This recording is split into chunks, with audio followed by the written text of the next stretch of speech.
لے کے آیا جشن آزادی مسرت کا پیام، خون دل دے کر سنواریں گے رخ برگ گلاب، خون دل دے کے سنواریں گے رخ برگ گلاب، ہم نے گلشن کے تحفظ کی قسم کھائی ہے۔ ہمارے عزیز طلباء، ہماری جماعت اہل حدیث شروع سے لے کر سن 47 تک انگریزوں کے خلاف جنگ میں مصروف رہی۔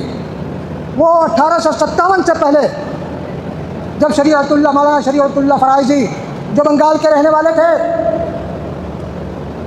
حج کے لیے گئے، شرک و بدعت سے توبہ کی، توحید کی بات سمجھ کر کے آئے، تو اس وقت انگریزوں نے وہاں پر اودھم مچا رکھا تھا، کیونکہ انگریز پہلے ہوتے بنگال کو اپنی راجدھانی بنائی، اور یہ سوداگر ہو کر کے آئے گئے، سوداگری کے لیے آئے تھے، اور بازیگری کے ذریعے سے پورے ہندوستان پہ دھیرے دھیرے قبضہ کر لیا۔ نواب سراج الدین سے جو جنگ پلاسی ہوئی بنگال میں مرشد آباد کے پاس، وہ سن 1757 میں ہوئی۔ اس کے 100 سال کے بعد 1857 کا واقعہ پیش آتا ہے۔ ان لوگوں کی جنگ تقریباً 1830 اور 31 میں ہوئی۔ وہ لوگ پہلے لوگ ہیں جنہوں نے انگریز کے بائیکاٹ کا اعلان کیا، ان سے جنگیں کی، لیکن چونکہ انگریزوں کے پاس نئے اسلحے تھے، توپیں تھیں، اس لیے بہت زیادہ دیر تک وہ لوگ مقابلہ نہیں کر سکے، اور آج بھی سراج الدولہ کی قبر مرشد آباد کے پاس موجود ہے۔ ہماری تاریخ وہاں سے شروع ہوتی ہے۔ 1857 میں آ جائیے، جب 1857 کی جنگ یہ کوئی جہاد نہیں تھی، بلکہ اس میں ہندو، مسلمان، سکھ سب لوگ شریک تھے اپنے اپنے طور پہ، لیکن چونکہ مسلمانوں کو بھی متحد ہونا تھا اور ان کو کرنا تھا، اس لیے جہاد کا ایک فتویٰ لیا گیا۔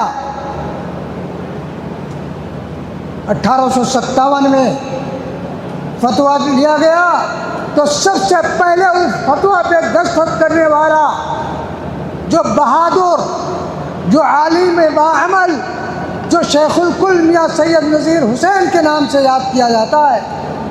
آپ دیکھ لیں اس زمانے کے اخبارات میں وہ فتویٰ شائع ہے، ہماری کتاب شیخ الکل میاں سید نذیر حسین میں بھی اس کا عکس موجود ہے۔ مستفتی کے بعد، فتویٰ پوچھنے والے کے بعد جو سب سے پہلا دستخط ہے میاں سید نذیر حسین محدث دہلوی کا ہے۔ یہ تھی بہادری، یہ تھا ان کا مقام۔ جب وہ دلی میں پڑھانے لگے طالب علمی کے بعد، تو اس وقت پورے ہندوستان کے چھوٹے بڑے مفتی جو ہیں وہ ان کا بچپنا تھا۔ جتنے بڑے بڑے مفتی دوسری جماعتوں کے نام آپ جانتے ہیں، وہ لوگ میاں صاحب کے 24 سال بعد، 28 سال بعد اور 30 سال کے بعد پیدا ہوئے، اور اللہ نے میاں صاحب رحمۃ اللہ علیہ کو لمبی عمر عطا فرمائی، 100 سال زندہ رہے۔ 1230 میں ولادت ہوئی اور 1330 میں ان کی وفات ہوئی، 100 سال۔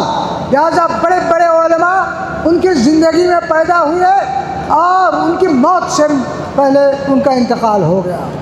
اللہ تعالیٰ نے ان کو یہ ہمت دی۔ اب جنگ آزادی شروع ہوئی، اور جو لوگ میرٹھ سے، بریلی سے پہلے تشریف لائے، جو انقلابی،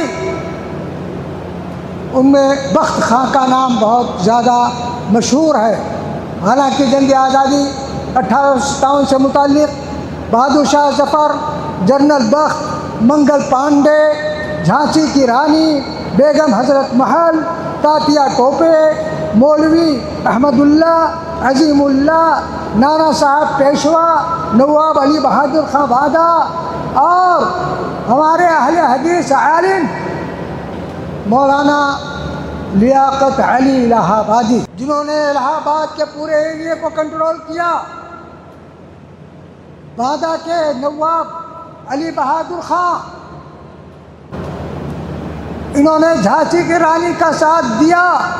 جھانسی کی رانی نے اپنے قاصد دلارے لال کے ہاتھ راکھی اور چٹھی بھیجی کہ انگریزوں نے گھیر لیا ہے، آپ ہماری مدد کریں۔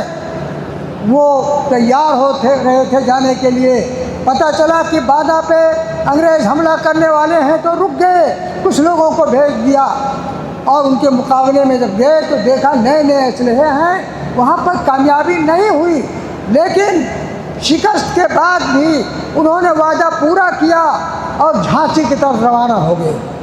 جھانسی کی طرف روانہ ہوئے، پتہ لگا کہ جھانسی کی رانی چونکہ انگریزوں نے گھیر لیا تھا، وہ نکل گئی کالپی کی طرف۔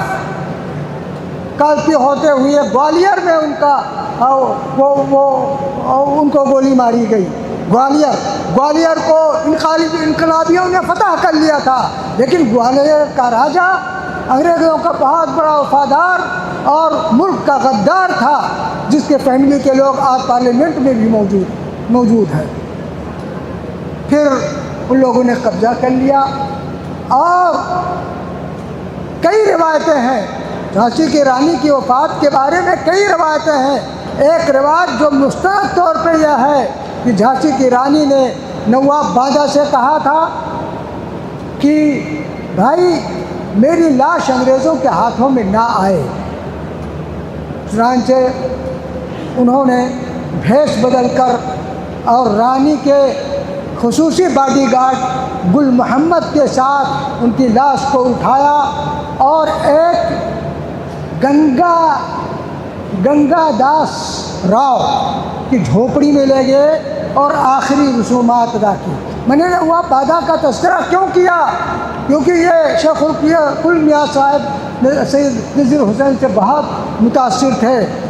میاں صاحب کے شاگرد اور استاذ بھی قاری فیض جن کو کہا جاتا ہے، قاری فیض میاں صاحب کے شاگرد تھے، کیونکہ میاں صاحب سے انہوں نے حدیث پڑھی تھی اور میاں صاحب نے ان سے قرات سیکھی تھی، لہذا دونوں میں استاذی شاگردی کا جذبہ تھا۔ میاں صاحب نے بادہ کا دورہ بھی کیا تھا آزادی 1857 سے پہلے، لہذا بہت کافی متاثر تھے۔ وہ ایسے نواب تھے کہ شاید خود حافظ تھے اور اپنا ایک فوجی دستہ 100 حافظوں کا بنا رکھا تھا۔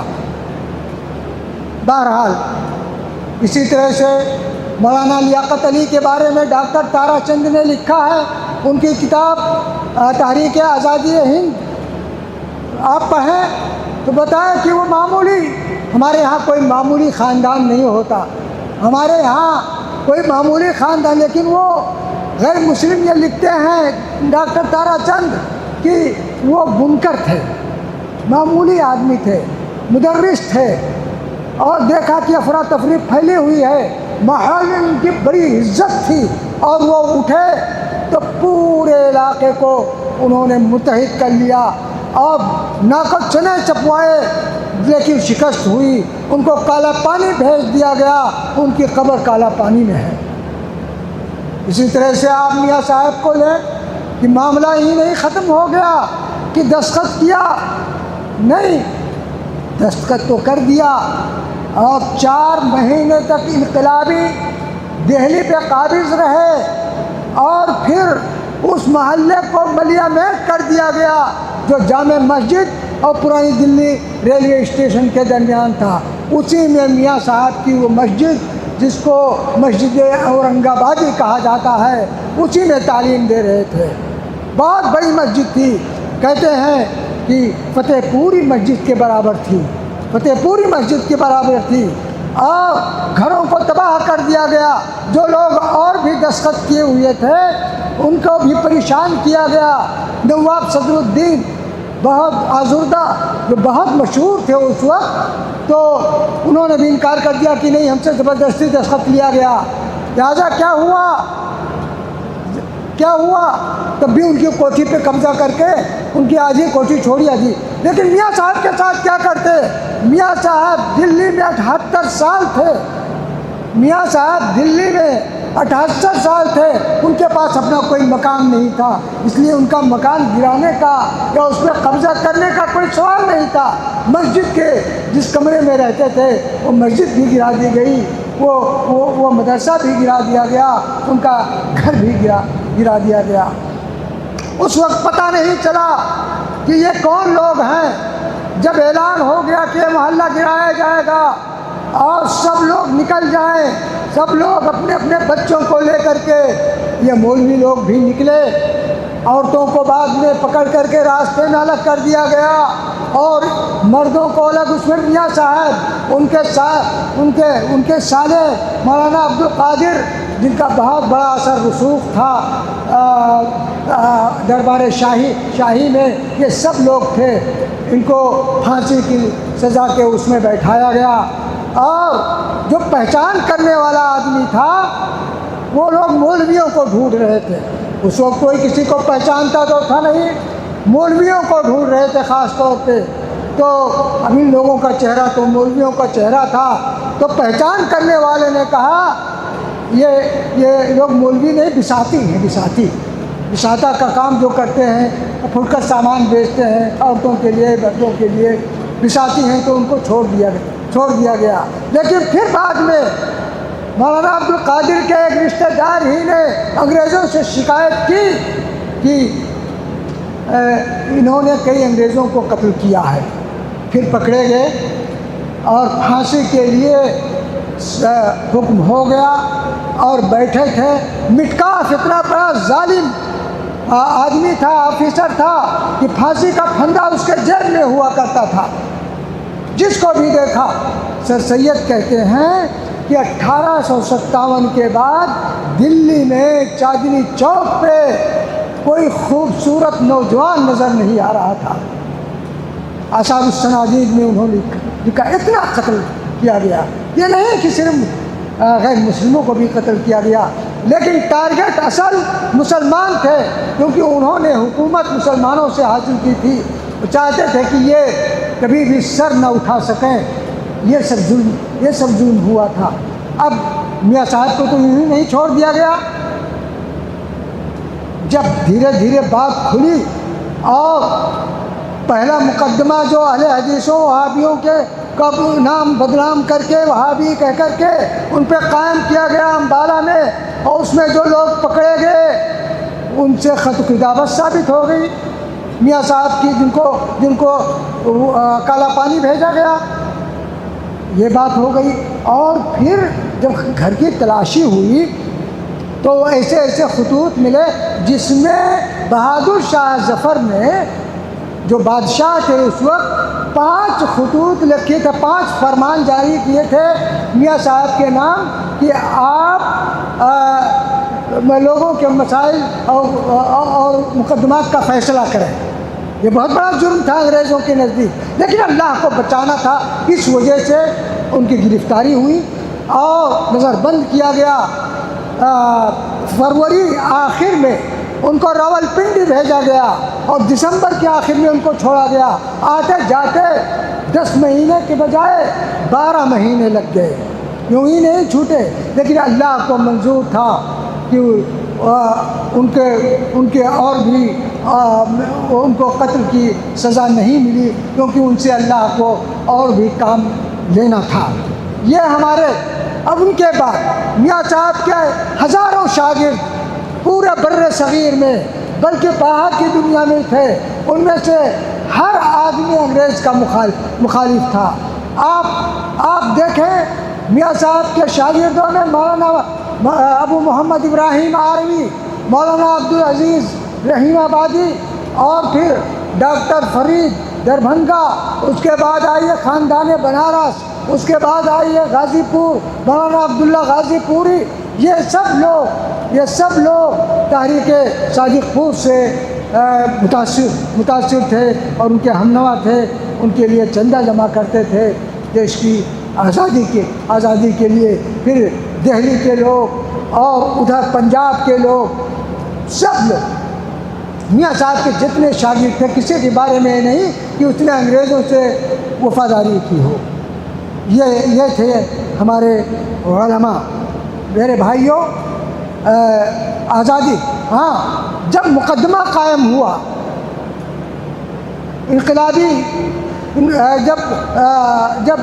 جب کامیابی نہیں ہوئی اور انقلاب ناکام ہو گیا تو مقدمہ قائم ہوا، تو احسن اللہ جو حکیم تھا، بہادر شاہ ظفر کا بہت قریبی تھا، ہمیشہ ان کے ساتھ رہتا تھا، اس کو بلایا گیا کہ گواہی دو کہ یہ کون کون لوگ آگے تھے. تو کہا اس میں تمام وہابی ہی آگے تھے. جنرل بخت خود وہابی تھا. ان کا جو امام مولوی سرفراز جون پوری، جو مولانا سخاوت علی جون پوری، مشہور اہل حدیث عالم دین، ان سے متعلق آدمی تھا. اب اور پکڑ جانے کی امیدیں ہو گئیں.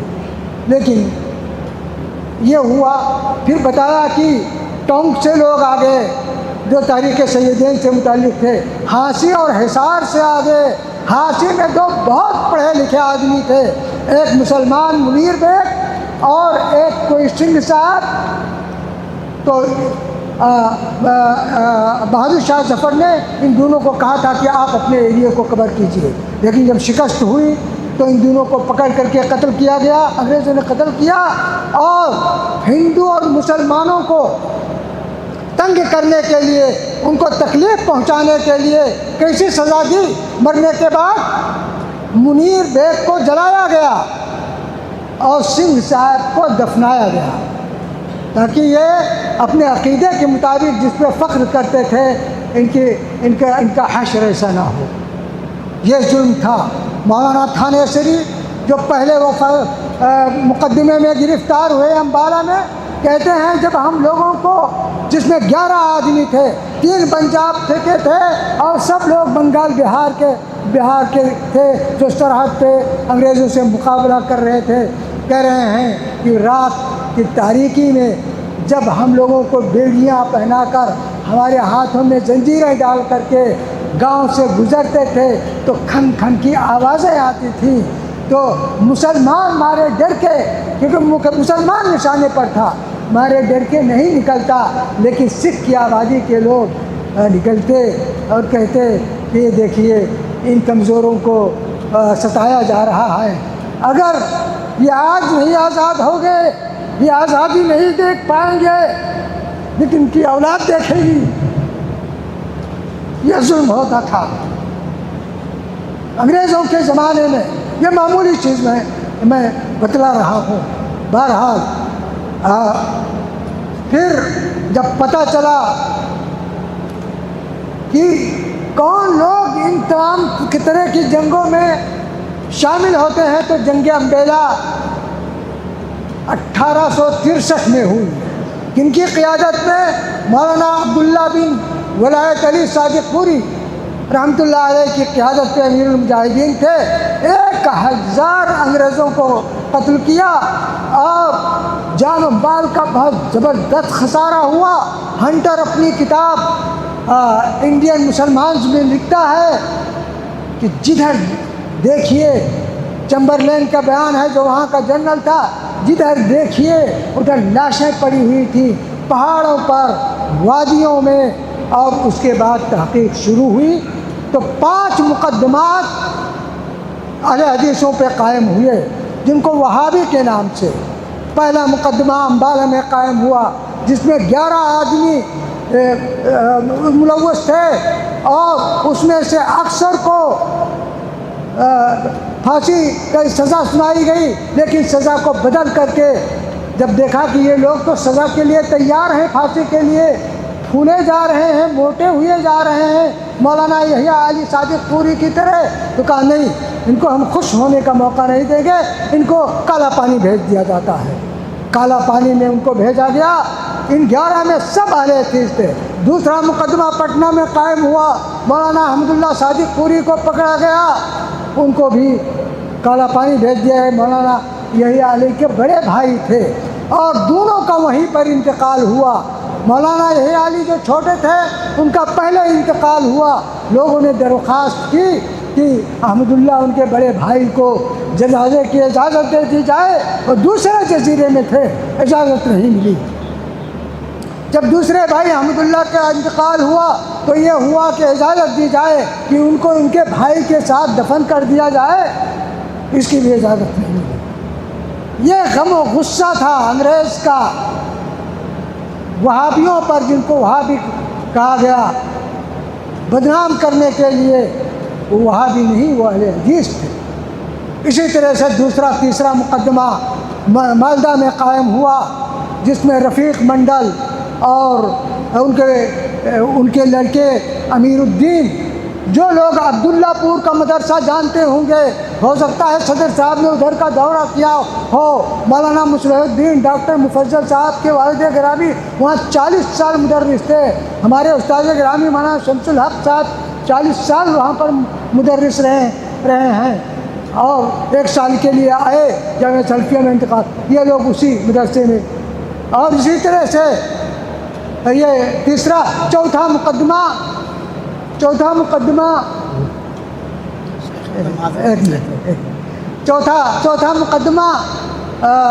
راج محل میں قائم ہوا، جس میں ابراہیم منڈل کو گرفتار کیا، جن کا مدرسہ شمس الہدیٰ دلال پور میں ہے۔ سب لوگوں کو کالا پانی کی سزا ہوئی، لیکن ابراہیم منڈل کو کالا پانی نہیں بھیجا، کیونکہ ان کی صحت بہت کمزور تھی۔ یہ بات ان کے پڑپوتے وکیل مولانا ضمیر الدین منڈل نے بتائی۔ بہرحال، اور پھر چھٹا مقدمہ پٹنہ میں قائم ہوا۔ کہنے کا مطلب یہ ہے کہ اس میں جتنے لوگ پکڑے گئے سب اہل حدیث تھے، اور پتہ یہ لگا کہ ان میں سے اکثر لوگوں کے ساتھ میاں سید نذیر حسین محدث دہلوی کی خط و کتابت تھی۔ اس لیے آپ وہابی، وہ ہماری بات نہیں، کسی دوسرے جماعت کے مخرج کی بات نہیں، آپ وہابی ٹرائل میں CID کی رپورٹ دیکھیں، میاں صاحب کے بارے میں 20 صفحات لکھے گئے ہیں، جس میں میاں صاحب کے تمام خطوط کا ترجمہ کر دیا گیا ہے کہ دیکھیے وہاں سے خط آتا ہے، کالا پانی سے اس کو سلام آتا ہے، اور یہ مجرم ہے، تو یہ تو ایسے نہیں معمولی آدمی ہے، لہٰذا اس کو گرفتار کیا۔ تب وہی 11 مہینے کی نظر بندی، لیکن میاں صاحب کے خلاف کوئی گواہی دینے کے لیے تیار نہیں تھا، تو ان لوگوں نے عاجز آ کر کے، اور مشہور آدمی تھے، احتیاط کیا، تو ان کو 11 مہینے کے بعد آخری CID رپورٹ جو پیش کی گئی وہ یہ کہ یہ آدمی مجرم ہے، بغیر اس کو گرفتار کیے ہوئے سرحد پر انگریزوں کے خلاف کارروائی رک نہیں سکتی ہے، لیکن اتنی دلیل آپ کے لیے کافی نہیں ہے۔ It is difficult to obtain any evidence against him, but I will try my best to arrive the truth.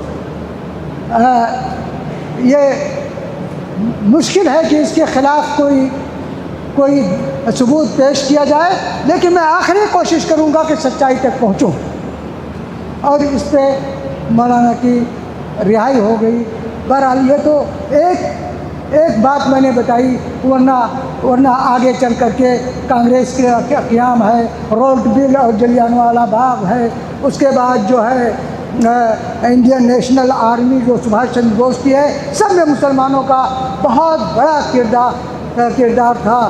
خون دل کے سنواریں گے رخ برگ گلاب، ہم نے گلشن کی حفاظت کی قسم کھائی ہے، جیسے پہلے تھے آج بھی ہیں اور ہمیشہ ایسے رہیں گے۔ لوگ جو بھی چاہیں کریں، اور اللہ حافظ۔ السلام علیکم۔ جزاک اللہ۔